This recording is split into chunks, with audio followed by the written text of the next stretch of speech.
Os Maias, capítulo 4. Carlos ia formar-se em medicina, e como dizia o Dr. Trigueiros, houvera sempre naquele menino realmente uma vocação para Esculápio. A vocação revelara-se bruscamente um dia que ele descobriu no sótão, entre rumas de velhos alfarrábios, um rolo manchado e antiquado de estampas anatómicas.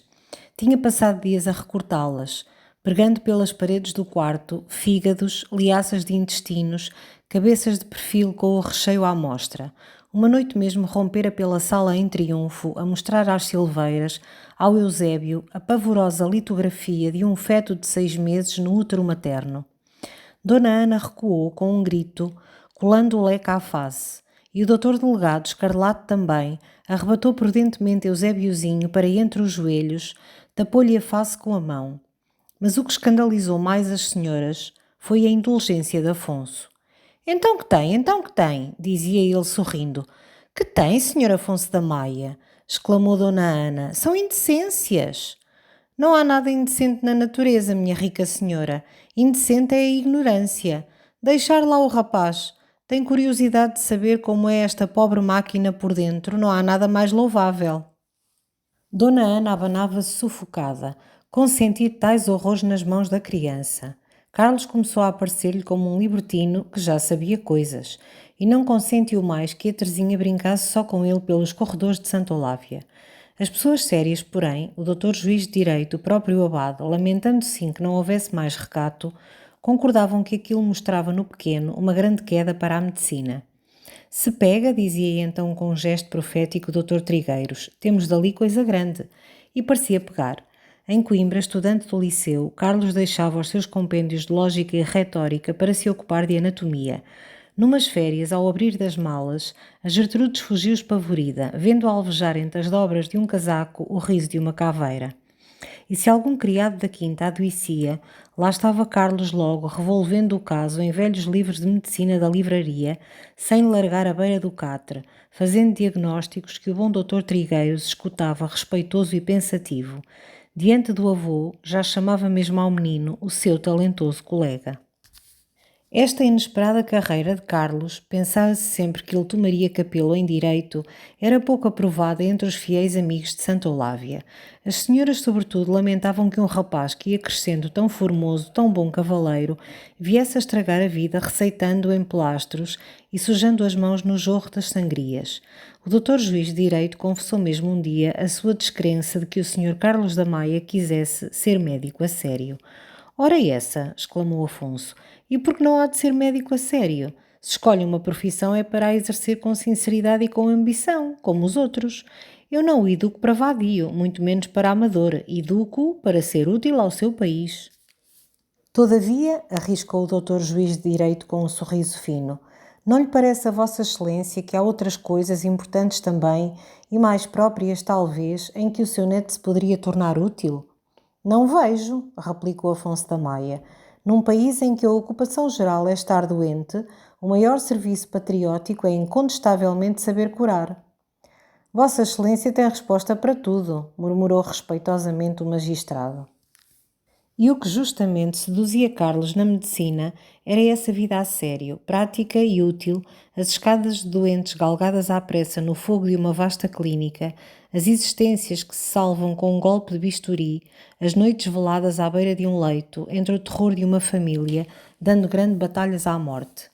Como em pequeno tinham encantado as formas pitorescas das vísceras, atraíam-no agora estes lados militantes e heróicos da ciência. Matriculou-se realmente com entusiasmo.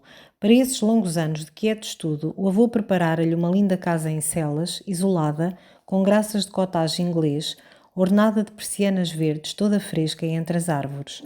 Um amigo de Carlos, um certo João da Ega, pôs-lhe o nome de Passos de Celas, por causa de luxos então raros na academia, um tapete na sala, poltronas de marroquim, panóplias de armas e um escudeiro de libré.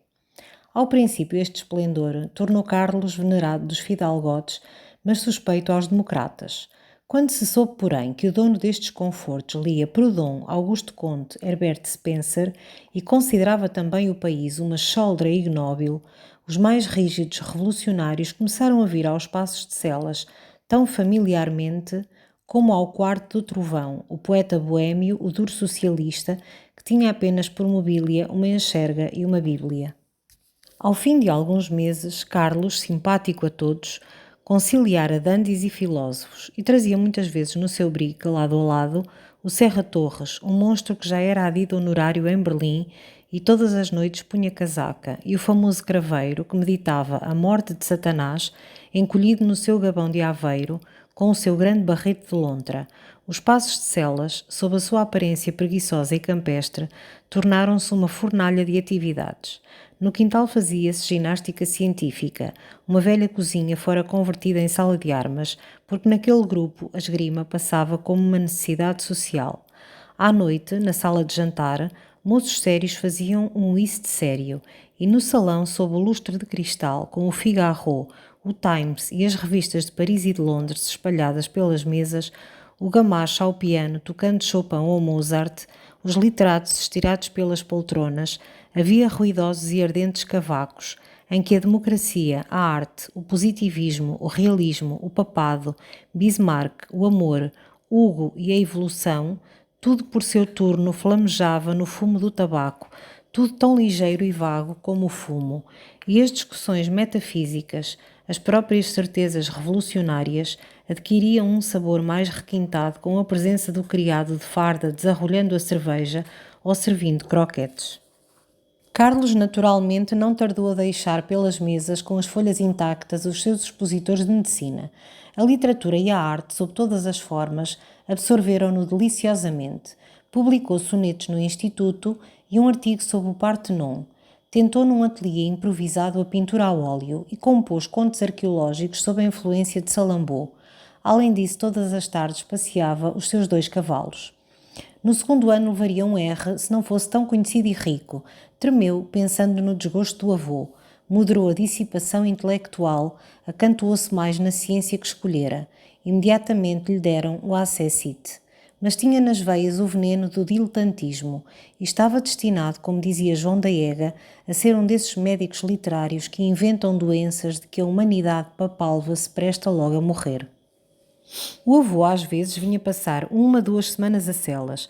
Nos primeiros tempos, a sua presença, agradável aos cavalheiros da partida do Iste, desorganizou o cavaco literário. Os rapazes mal ousavam estender o braço para o copo da cerveja, e os Vossa Excelência isto, Vossa Excelência aquilo, regelavam a sala. Pouco a pouco, porém, vendo-o aparecer em chinelas e de cachimbo na boca, estirar-se na poltrona com ares simpáticos de patriarca boêmio, discutir arte e literatura, contar anedotas do seu tempo de Inglaterra e de Itália, começaram a considerá-lo como um camarada de barbas brancas. Diante dele já se falava de mulheres e de estroinices. Aquele velho fidalgo tão rico que lera Michelet e o admirava, chegou mesmo a entusiasmar os democratas. E Afonso gozava ali também horas felizes, vendo o seu Carlos centro daqueles moços de estudo, de ideal e de veia. Carlos passava as férias grandes em Lisboa, às vezes em Paris ou Londres, mas por Natais e Páscoas vinha sempre a Santa Olávia, que o avô, mais só, se entretinha a embelezar com amor. As salas tinham agora soberbos panos de arras, paisagens de Rousseau e d'Aubigny, alguns móveis de luxo e de arte. Das janelas, a quinta oferecia aspectos nobres de parque inglês. Através dos macios tabuleiros de relva, davam curvas airosas as ruas areadas. Havia mármore entre as verduras, e gordos carneiros de luxo dormiam sob os castanheiros. Mas a existência neste meio rico não era agora tão alegre. A viscondessa, cada dia mais nutrida, caía em sonos congestivos logo depois do jantar. O Teixeira primeiro, a Gertrudes depois, tinham morrido, ambos de pleurizes, ambos no entrudo. E já se não via também à mesa a bondosa face do abade que lá jazia sob uma cruz de pedra, entre os goivos e as rosas de todo o ano. O doutor juiz de Direito, com a sua concertina, passara para a relação do Porto. Dona Ana Silveira, muito doente, nunca saía. A Teresinha fizera-se uma rapariguinha feia, amarela como uma cidra. O Eusébiozinho, molengão e tristonho, já sem vestígios sequer do seu primeiro amor aos alfarrábios e às letras, ia casar na régua. Só o doutor delegado, esquecido naquela comarca, estava o mesmo, mais calvo talvez, sempre afável, amando sempre a pachorrenta Dona Eugénia. E quase todas as tardes o velho trigueiro se apeava da sua égua branca ao portão para vir cavaquear com o colega. As férias realmente só eram divertidas para Carlos quando trazia para a quinta o seu íntimo, o grande João da Ega, a quem Afonso da Maia se afeiçoara muito por ele e pela sua originalidade, e por ser sobrinho de André da Ega, velho amigo da sua mocidade e muitas vezes outrora hóspede também em Santa Olávia. Ega andava-se formando em direito, mas devagar, muito pausadamente, ora reprovado, ora perdendo o ano. Sua mãe, rica, viúva e beata, retirada numa quinta ao pé de Celurico de Basto, com uma filha beata, viúva e rica também, tinha apenas uma noção vaga do que o Joãozinho fizera todo esse tempo em Coimbra. O capelão afirmava-lhe que tudo havia de acabar a contento e que o menino seria um dia doutor como o papai e como a titi, e esta promessa bastava à boa senhora, que se ocupava sobretudo da sua doença de entranhas e dos confortos desse padre Serafim. Estimava mesmo que o filho estivesse em Coimbra ou algures longe da quinta, que ele escandalizava com a sua irreligião e as suas facécias heréticas. João da Ega, com efeito, era considerado não só em Celurico, mas também na academia, que ele espantava pela audácia e pelos ditos, como o maior ateu, o maior demagogo que jamais aparecera nas sociedades humanas. Isto lisonjeava-o, por sistema exagerou o seu ódio à divindade e a toda a ordem social. Queria o massacre das classes médias, o amor livre das ficções do matrimónio, a repartição das terras, o culto de Satanás.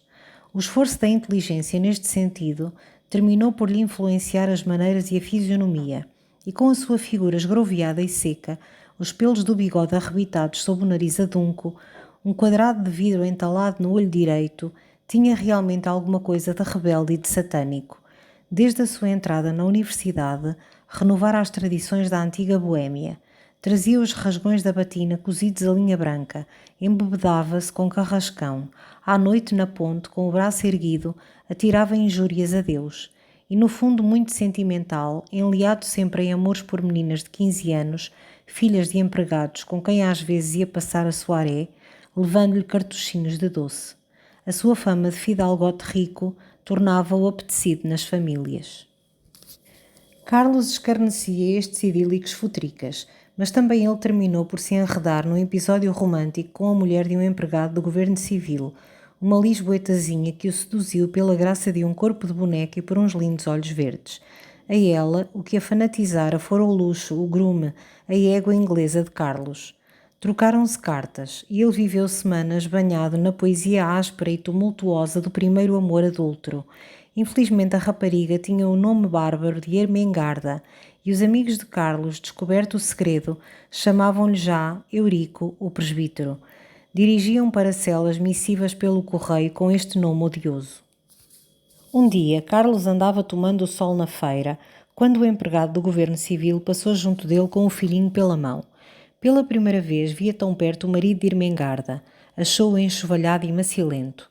Mas o pequerrucho era adorável, muito gordo, parecendo mais roliço por aquele dia de janeiro sob os agasalhos de lã azul, tremelicando nas pobres perninhas roxas de frio e rindo na clara luz, rindo todo ele, pelos olhos, pelas covinhas do queixo, pelas duas rosas das faces.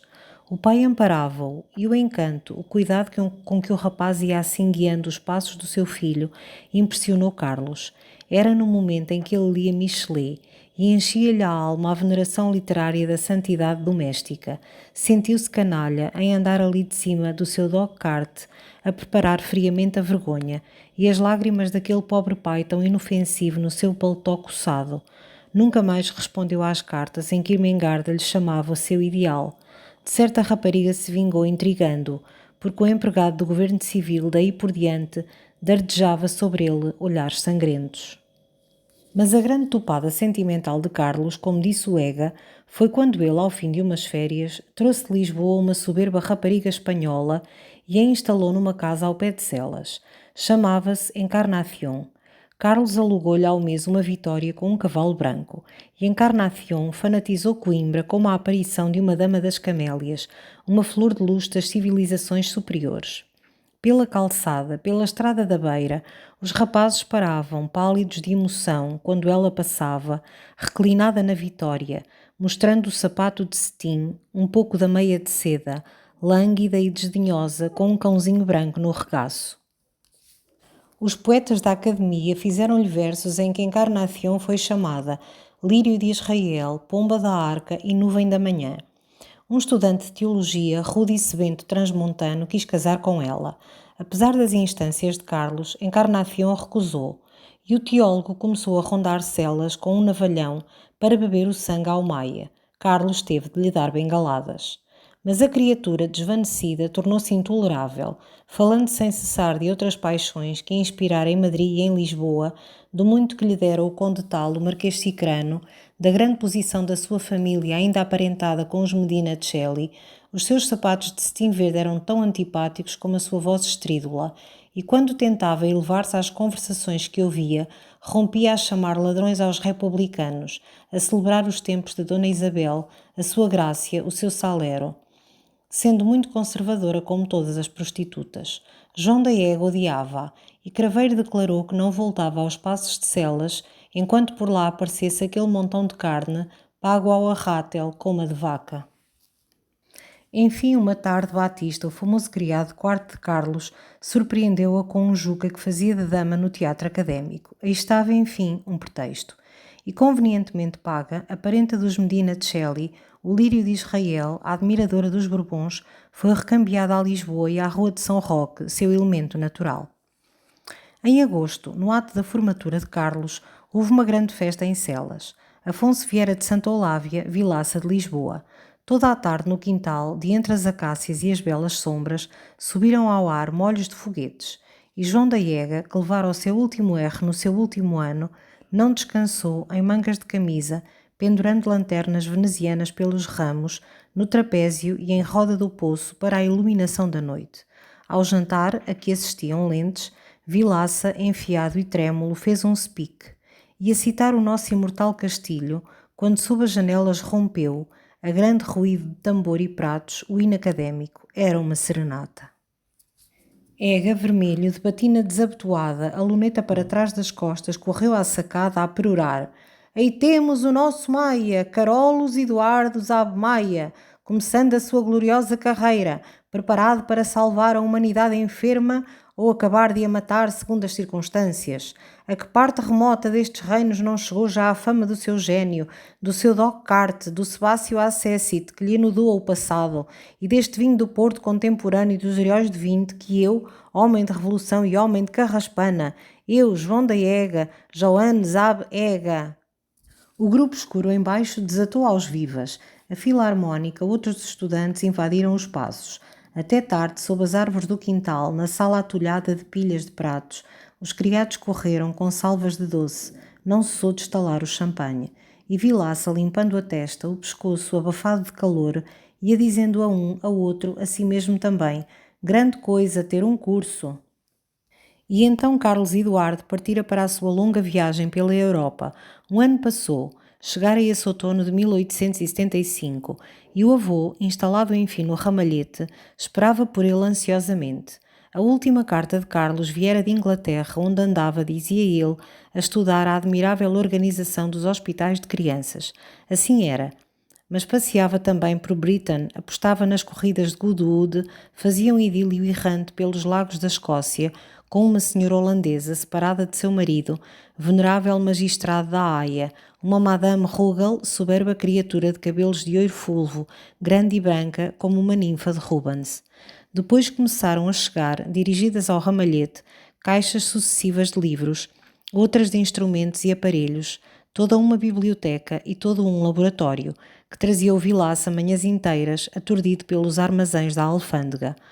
O meu rapaz vem com grandes ideias de trabalho, dizia Afonso aos amigos.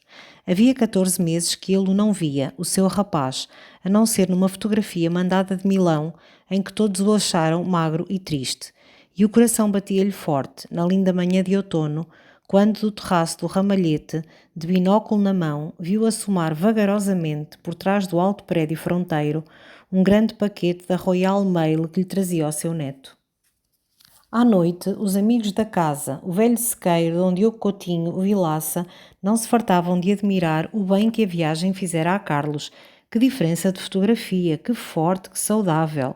Era de certo um formoso e magnífico moço, alto, bem feito, de ombros largos, com uma testa de mármore sob os anéis dos cabelos pretos e os olhos dos maias, aqueles irresistíveis olhos do pai, de um negro líquido, ternos como os dele e mais graves. Trazia a barba toda muito fina, castanho escura, rente na face, aguçada no queixo, o que lhe dava, com o bonito bigode arqueado aos cantos da boca, uma fisionomia de belo cavaleiro da Renascença. E o avô, cujo olhar risonho e úmido transbordava de emoção, todo se orgulhava de o ver, de o ouvir, numa larga veia, falando da viagem, dos belos dias de Roma, do seu mau humor na Prússia, da originalidade de Moscovo, das paisagens da Holanda. E agora? Perguntou-lhe o Sequeira depois de um momento de silêncio em que Carlos estivera bebendo o seu conhaque e soda. Agora que tencionas tu fazer? Agora, general, respondeu Carlos sorrindo e pousando o copo. Descansar primeiro e depois passar a ser uma glória nacional. Ao outro dia, com efeito, Afonso veio encontrá-lo na sala de bilhar, onde tinham sido colocados os caixotes, a despregar, a desempacotar, em mangas de camisa e assobiando com entusiasmo. Pelo chão, pelos sofás, alastrava-se toda uma literatura em rumas de volumes graves. Aqui e além, por entre a palha, através das lonas descozidas, a luz faiscava num cristal ou reluziam os vernizes, os metais polidos dos aparelhos. Afonso pasmava em silêncio para aquele pomposo aparato do saber. E onde vais tu acomodar este museu? Carlos pensara em arranjar um vasto laboratório ali perto no bairro, com fornos para trabalhos químicos, uma sala disposta para estudos anatómicos e fisiológicos, a sua biblioteca, os seus aparelhos, uma concentração metódica de todos os instrumentos de estudo. Os olhos do avô iluminavam-se ouvindo este plano grandioso. E que não te prendam questões de dinheiro, Carlos. Nós fizemos nestes últimos anos de Santo Olávio algumas economias. Boas e grandes palavras, avô, repita-as ao Vilaça. As semanas foram passando nestes planos de instalação. Carlos trazia realmente resoluções sinceras de trabalho. A ciência como mera ornamentação interior do espírito, mais inútil para os outros que as próprias tapeçarias do seu quarto, parecia-lhe apenas um luxo solitário. Desejava ser útil. Mas as suas ambições flutuavam, intensas e vagas. Ora pensava numa larga clínica, ora na composição maciça de um livro iniciador, algumas vezes em experiências fisiológicas pacientes e reveladoras. Sentia em si, ou se punha a sentir, o tumulto de uma força, sem lhe discernir a linha de aplicação. Alguma coisa de brilhante, como ele dizia, e isto para ele, homem de luxo e homem de estudo, significava um conjunto de representação social e de atividade científica, o remexer profundo de ideias entre as influências delicadas da riqueza, os elevados vagares da filosofia, entremeados com requintes de suporte e de gosto. Um Claude Bernard que fosse também um Morny. No fundo, era um diletante. Vilaça fora consultado sobre a localidade própria para o laboratório e o procurador, muito lisonjeado, jurou uma diligência. Primeira coisa a saber, o nosso doutor tencionava fazer clínica? Carlos não decidira fazer exclusivamente clínica, mas desejava de certo dar consultas mesmo gratuitas, como caridade e como prática. Então Vilaça sugeriu que o consultório estivesse separado do laboratório. E a minha razão é esta. A vista de aparelhos, máquinas, coisas faz esmorecer os doentes. Tem você razão, Vilaça, exclamou Afonso. Já meu pai dizia, poupe-se ao boi a vista do malho. Separados, separados, meu senhor, afirmou o procurador num tom profundo. Carlos concordou, e Vilaça bem depressa descobriu para o laboratório um antigo armazém, vasto e retirado, ao fundo de um pátio, junto ao Largo das Necessidades. E o consultório, meu senhor, não é aqui nem acolá, é no Rocio, ali em pleno Rocio. Esta ideia do Vilaça não era desinteressada. Grande entusiasta da fusão, membro do Centro Progressista, Vilaça Júnior aspirava a ser vereador da Câmara. E mesmo em dias de satisfação superior, como quando o seu aniversário natalício vinha anunciado no Ilustrado, ou quando no centro citava com aplauso a Bélgica, parecia-lhe que tantas aptidões mereciam do seu partido uma cadeira em São Bento. Um consultório gratuito no Rocio, o consultório do Dr. Maia, do seu Maia, reluziu-lhe logo vagamente como um elemento de influência. E tanto se agitou que daí a 2 dias tinha lá alugado um primeiro andar de esquina. Carlos mobilou-o com luxo. Numa antecâmara guarnecida de banquetas de marroquim, devia estacionar à francesa um criado de libré. A sala de espera dos doentes alegrava com o seu papel verde de ramagens prateadas, as plantas em vasos de ruão, quadros de muita cor e ricas poltronas cercando a jardineira coberta de coleções de charivari, de vistas estereoscópicas, de álbuns de atrizes seminuas, para tirar inteiramente o ar triste de consultório, até um piano mostrava o seu teclado branco. O gabinete de Carlos ao lado era mais simples, quase austero, todo em veludo verde-negro, com estantes de pau preto. Alguns amigos que começavam a cercar Carlos Taveira, seu contemporâneo e agora vizinho do Ramalhete, o Crujes, o Marquês de Souselas, com quem percorrera a Itália, vieram ver estas maravilhas. O Crujes correu uma escala no piano e achou-o abominável. Taveira absorveu-se nas fotografias de atrizes. E a única aprovação franca veio do Marquês, que depois de contemplar o divã do gabinete, verdadeiro móvel de serralho, vasto, voluptuoso, fofo, experimentou-lhe a doçura das molas e disse piscando o olho a Carlos: "A calhar!" Não pareciam acreditar nestes preparativos e todavia eram sinceros. Carlos até fizera anunciar o consultório nos jornais. Quando viu, porém, o seu nome em letras grossas, entre o de uma engomadeira à boa hora e um reclame de casa de hóspedes, encarregou o Vilaça de retirar o anúncio. Ocupava-se então mais do laboratório, que decidia instalar no armazém às necessidades. Todas as manhãs, antes do almoço, ia visitar as obras. Entrava-se por um grande pátio, onde uma bela sombra cobria um poço e uma trepadeira se mirrava nos ganchos de ferro que aprendiam ao muro. Carlos já decidira transformar aquele espaço em fresco jardinete inglês, e a porta do casarão encantava-o, ogival e nobre, resto de fachada de ermida, fazendo um acesso venerável para o seu santuário de ciência. Mas dentro os trabalhos arrastavam-se sem fim, sempre um vago martelar preguiçoso numa poeira alvadia, sempre as mesmas coifas de ferramentas jazendo nas mesmas camadas de aparas. Um carpinteiro esgroviado e triste parecia estar ali desde séculos, aplainando uma tábua eterna com uma fadiga langorosa. E no telhado os trabalhadores, que andavam alargando a claraboia, não cessavam de assobiar, no sol de inverno, alguma lamúria de fado. Carlos queixava-se ao Sr. Vicente, o mestre de obras, que lhe asseverava invariavelmente, como daí a 2 dias havia de Sua Excelência ver a diferença. Era um homem de meia idade, risonho, de falar doce, muito barbeado, muito lavado, que morava ao pé do Ramalhete e tinha no bairro fama de republicano. Carlos, por simpatia como vizinho, apertava-lhe sempre a mão. E o Sr. Vicente, considerando-o por isso um avançado, um democrata, confiava-lhe as suas esperanças. O que ele desejava primeiro que tudo era 1,93 como em França.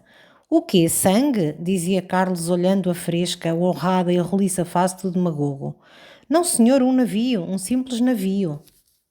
"Um navio?" "Sim, senhor, um navio fretado à custa da nação, em que se mandasse pela barra fora o rei, a família real, a cambada dos ministros, dos políticos, dos deputados, dos intrigantes, etc, e etc. Carlos sorria, às vezes argumentava com ele. "Mas está o Sr. Vicente bem certo que apenas a cambada, como tão exatamente diz, desaparecesse pela barra fora, ficavam resolvidas todas as coisas e tudo atolado em felicidade?"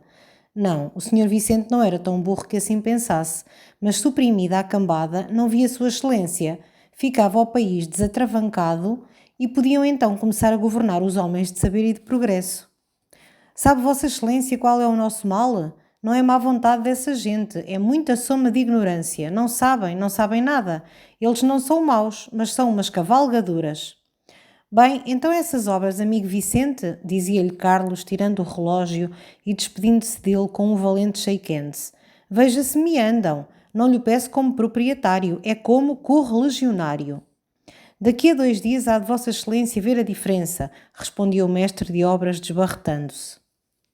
No Ramalhete, pontualmente ao meio-dia, tocava a sineta do almoço. Carlos encontrava quase sempre o avô já na sala de jantar, acabando de percorrer algum jornal junto ao fogão, onde a tépida suavidade daquele fim de outono não permitia acender lume, mas verdejando todo de plantas de estufa. Em redor, nos aparadores de carvalho lavrado, rebrilhavam suavemente, no seu luxo maciço e sóbrio, as baixelas antigas. Pelas tapeçarias ovais dos muros apainelados corriam cenas de balada, caçadores medievais soltando o falcão, uma dama entre pagens alimentando os cisnes de um lago, um cavaleiro de viseira calada seguindo ao longo de um rio e, contrastando com o teto escuro de castanho entalhado, a mesa resplandecia com as flores entre os cristais. O reverendo Bonifácio, que desde que se tornara dignatário da igreja comia com os senhores, lá estava já majestosamente sentado sobre a alvura nevada da toalha, à sombra de algum grande ramo. Era ali, no aroma das rosas, que o venerável gato gostava de lamber, com o seu vagar estúpido, as sopas de leite servidas num covilhete de Estrasburgo. Depois agachava-se, traçava por diante do peito a fofa pluma da sua cauda e, de olhos cerrados, os bigodes tesos, todo ele uma bola entufada de pelo branco malhado de ouro, gozava de leve uma cesta macia. Afonso, como confessava, sorrindo e humilhado, ia-se tornando com a velhice uma gourmet exigente e acolhia com uma concentração de crítico as obras de arte do chefe francês que tinham agora, um cavalheiro de mau gênio, todo bonapartista, muito parecido com o imperador e que se chamava Mr. Theodore. Os almoços no ramalhete eram sempre delicados e longos. Depois, ao café, ficavam ainda conversando, e passava de uma hora, da hora e meia, quando Carlos, com uma exclamação, precipitando-se sobre o relógio, se lembrava do seu consultório. Bebia um cálice de chartreuse, acendia à pressa um charuto. Ao trabalho!" exclamava. E o avô, enchendo devagar o seu cachimbo, invejava-lhe aquela ocupação, enquanto ele ficava ali a vadear toda a manhã. "Quando esse terno laboratório estiver acabado, talvez vá para lá passar um bocado, ocupar-me da química. E ser talvez um grande químico. O avô tem já o feitio." O velho sorria. "Esta carcaça já não dá nada, filho. Está pedindo eternidade." "Quer alguma coisa da Baixa, de Babilónia?" perguntava Carlos, abotoando à pressa as suas luvas de governar. "Bom dia de trabalho." "Pouco provável." E no dog-cart, com aquela linda égua atonante, ou no feitonte com que maravilhava Lisboa, Carlos lá partia em grande estilo para a Baixa, para o trabalho. O seu gabinete no consultório dormia numa paz tépida entre os espessos veludos escuros, na penumbra que faziam os estores de seda verde corridos. Na sala, porém, as 3 janelas abertas bebiam à farta a luz. Tudo ali parecia festivo. As poltronas em torno da jardineira estendiam os seus braços amáveis e convidativos. O teclado branco do piano ria e esperava, tendo abertas por cima as canções de Gounod. Mas não aparecia jamais um doente, e Carlos, exatamente como o criado que na ociosidade da antecâmara dormitava sob o diário de notícias, acaçapado na banqueta, acendia um cigarro lá ferme, tomava uma revista e estendia-se no divã. A prosa, porém, dos artigos estava como embebida do tédio moroso do gabinete. Bem depressa bocejava, deixava cair o volume. Do rocio, o ruído das carroças, os gritos errantes de pregões, o rolar dos americanos subiam numa vibração mais clara por aquele ar fino de novembro. Uma luz macia, escorregando docemente do azul ferrete, vinha dourar as fachadas enxovalhadas, as copas mesquinhas das árvores do município, a gente vadeando pelos bancos. E essa sussurração lenta da cidade preguiçosa, esse ar aveludado de clima rico, pareciam ir penetrando pouco a pouco naquele abafado gabinete e resvalando pelos veludos pesados, pelo verniz dos móveis, envolver Carlos numa indolência e numa dormência.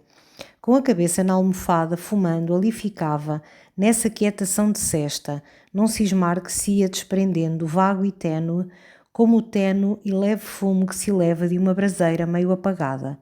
Até que, com um esforço, sacudia este torpor, passeava na sala, abria aqui e além pelas estantes um livro, tocava no piano 2 compassos de valsa, espreguiçava-se e, com os olhos nas flores do tapete, terminava por decidir que aquelas 2 horas de consultório eram estúpidas. "Está aí o carro?" ia perguntar ao criado. Acendia bem depressa outro charuto, calçava as luvas, descia, bebia um largo sorvo de luz e ar, tomava as guias e largava, murmurando consigo: dia perdido.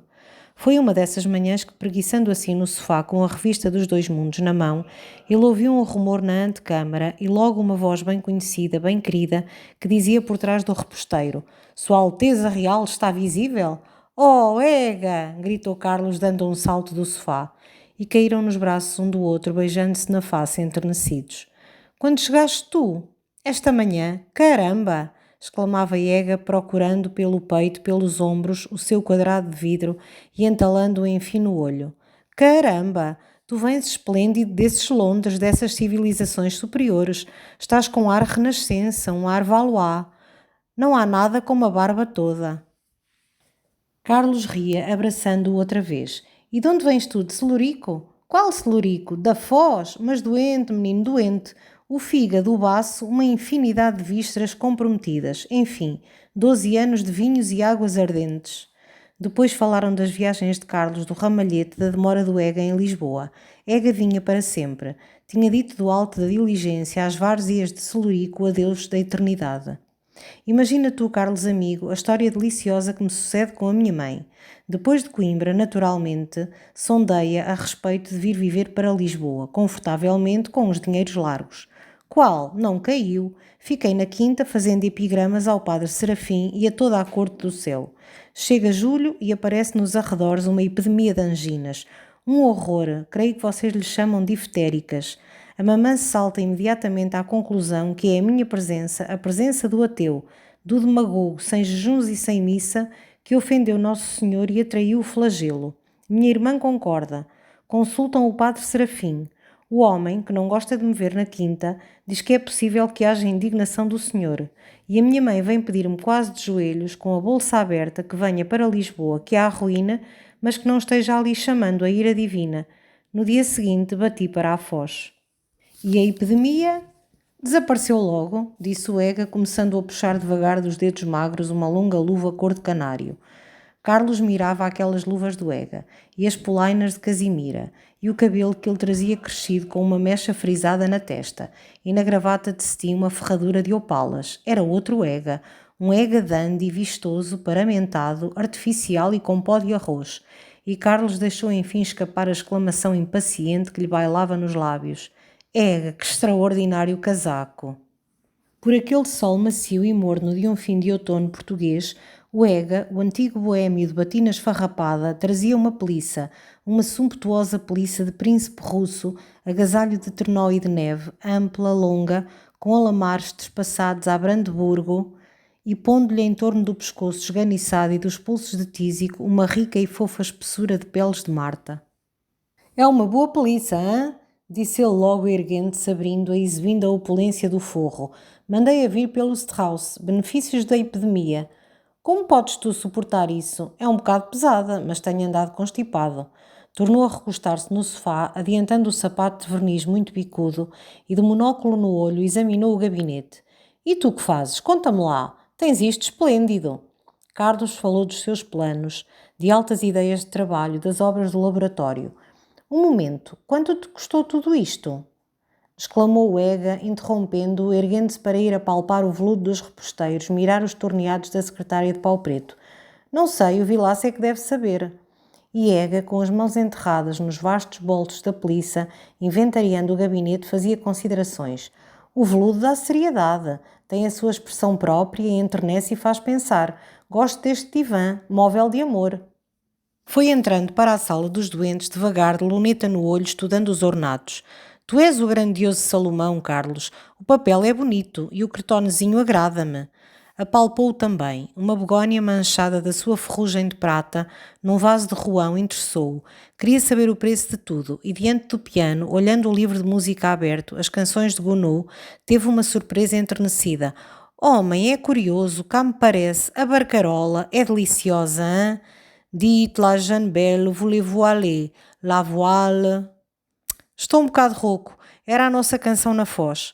Carlos teve outra exclamação e, cruzando os braços diante dele, tu estás extraordinário, Ega. Tu és outro Ega.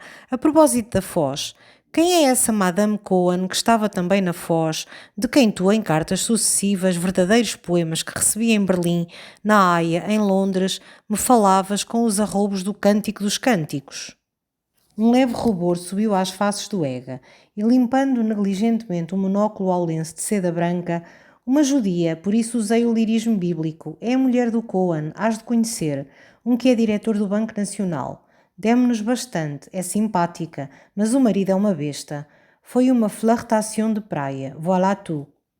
Isto era dito aos bocados, passeando, puxando o lume ao charuto e ainda corado.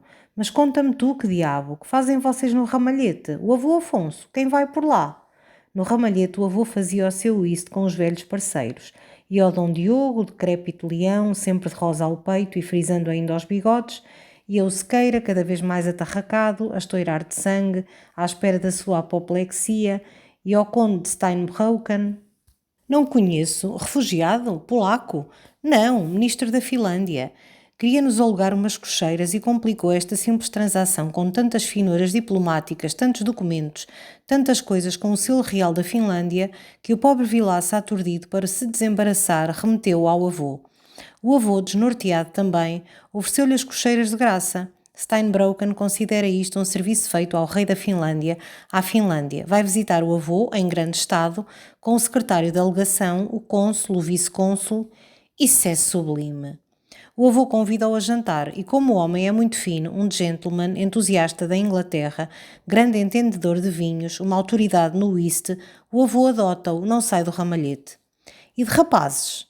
De rapazes aparecia Taveira, sempre muito correto, empregado agora no Tribunal de Contas, um Crujes que o Ega não conhecia, um diabo adoidado, maestro, pianista, com uma pontinha de gênio.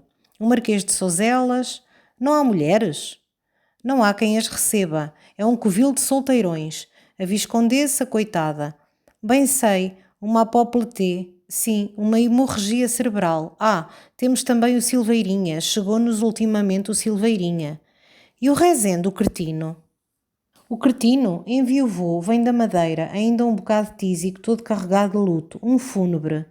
O Ega, repoltreado, com aquele ar de tranquila e sólida felicidade que Carlos já notara, disse puxando lentamente os punhos.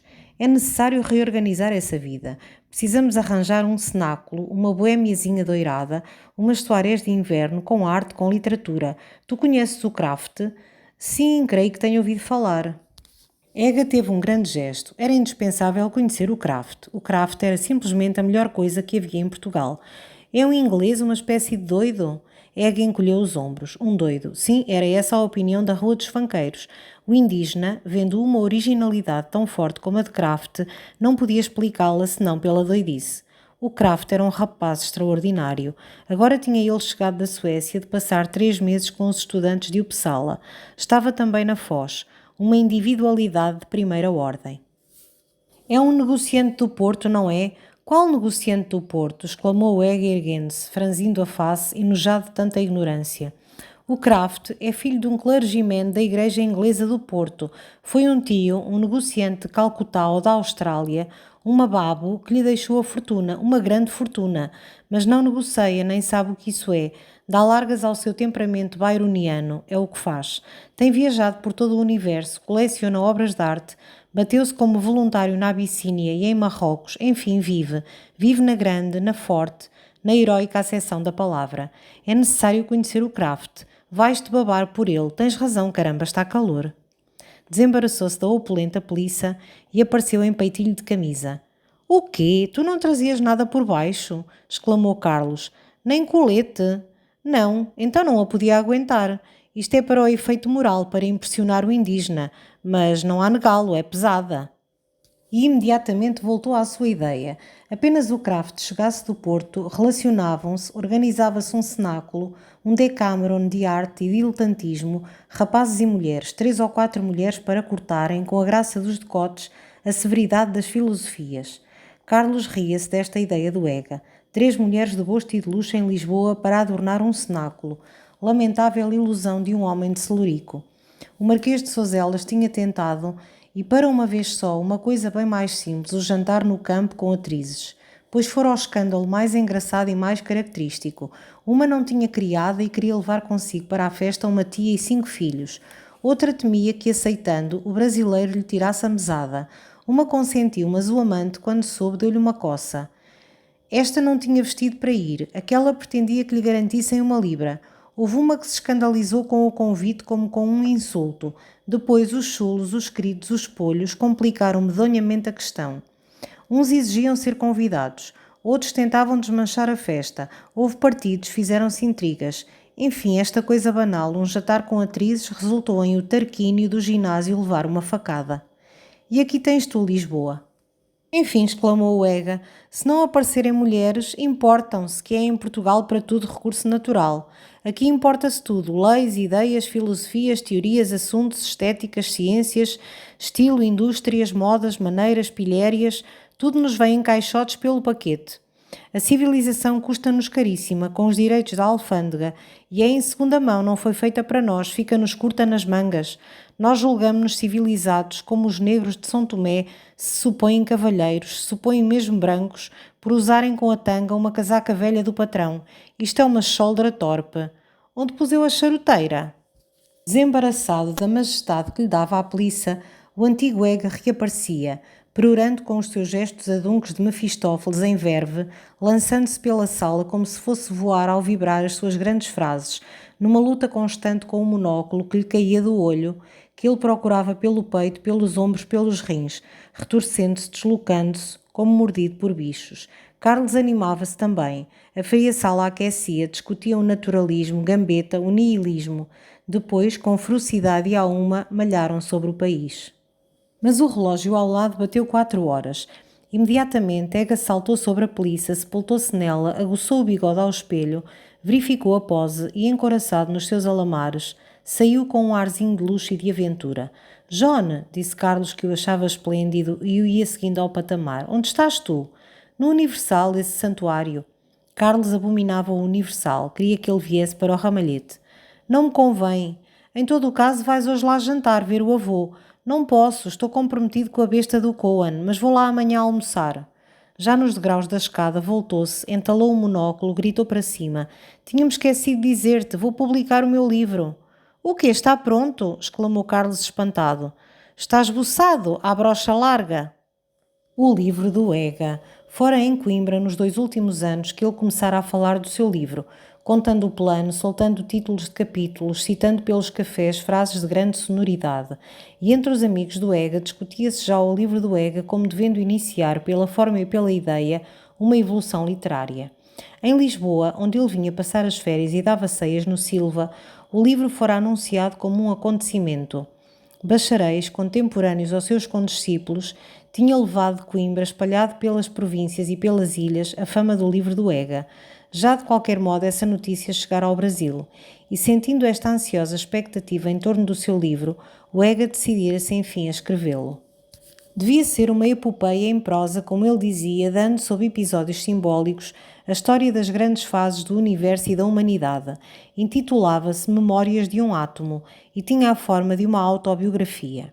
Este átomo, o átomo do Ega, como se lhe chamava a sério em Coimbra, aparecia no primeiro capítulo, rolando ainda no vago das nebulosas primitivas.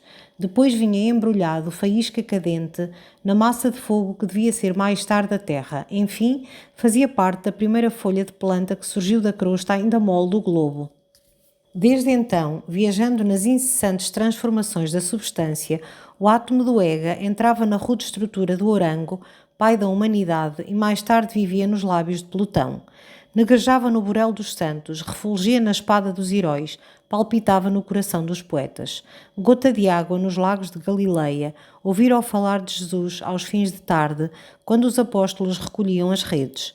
Nó de madeira na tribuna da Convenção, sentira o frio da mão de Robespierre. Errara nos vastos anéis de Saturno, e as madrugadas da terra tinham-no orvalhado, pétala resplandecente de um dormente e lânguido lírio. Fora omnipresente, era omnisciente, achando-se finalmente no bico da pena do Ega e, cansado desta jornada através do ser, repousava escrevendo as suas memórias. Tal era este formidável trabalho de que os admiradores do Ega em Coimbra diziam, pensativos e como esmagados de respeito: é uma Bíblia.